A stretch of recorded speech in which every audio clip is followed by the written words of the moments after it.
Nagsalita na nga itong si Ayla sa harapan. Agad niyang inamin. Buong akala niya ay totoo lahat ang pinapakita nga nitong si Samson sa kanya.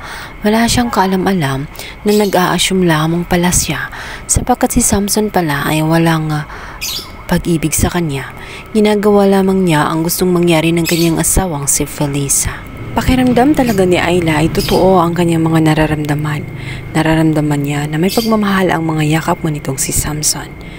Sinabihan niya itong si Samson na kung hindi totoo ang kanyang mga pinapakita ay bakit umano pabalik-balik siya doon at gustong makita siya.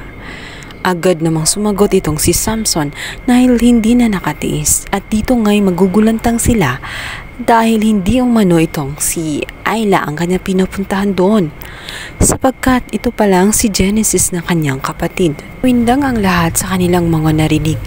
Hindi sila makapaniwala na may relasyon pala itong si Samson at itong si Genesis. Sa madaling salita, bakla pala itong si Samson kung saan nagtatago lamang at iniingatan lamang ang kanyang trabaho bilang isang teacher. Ayaw niyang malantad ang katotohanan kung kaya't pinanatili pa rin niya ang kanyang relasyon dito kay Felisa at hindi niya masabi-sabi sa lahat sapagkat siya na matanggal siya sa serbisyo bilang teacher at nahihiya siya hindi siya tanggapin ng lipunan. Kaya naman ito nga si Genesis ay inaalok siya at sasabihan nga siya na dapat na nga silang umalis at takasan na lamang ang mundo na kanilang ginagalawan. Gusto nilang magtago na lamang.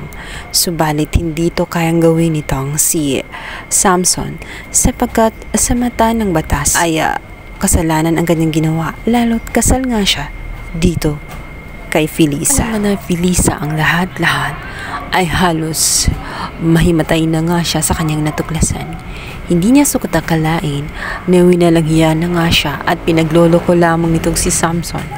Masakit pa doon ang inaakala niya na si Ayla ang kanyang kalaguyo, hindi pala sapagkat hindi pala babae ang gusto ng kanyang asawa kundi isa palang lalaki. Dahil nga sa nagkaroon na nga ng gulo sa loob ng korte, nagkaroon sila ng break. Dito nga ay nasampal nga nitong si Ayla ang kanyang kapatid.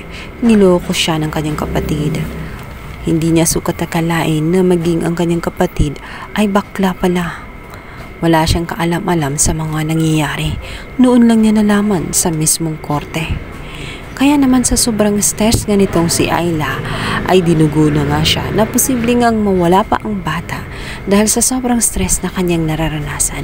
Nag-assume ng gusto itong si Ayla. Kung akala niya ay mahal talaga siya ni Samson. Yun pala hindi siya ang mahal kundi ang kanyang kapatid na si Genesis. Paano nga ba kaya mariresolba ang kaso? Kung saan buong akala nga nitong si Felisa at ang kinasuhan nga niya ay itong si Ayla na kanyang baby maker dahil sa pag-aakala siya ay kalaguyo ng kanyang asawang si Samson. Yun pala si Genesis. Makukulong kaya siya ng tuluyan dahil sa pag-amin nila sa harap ng korte?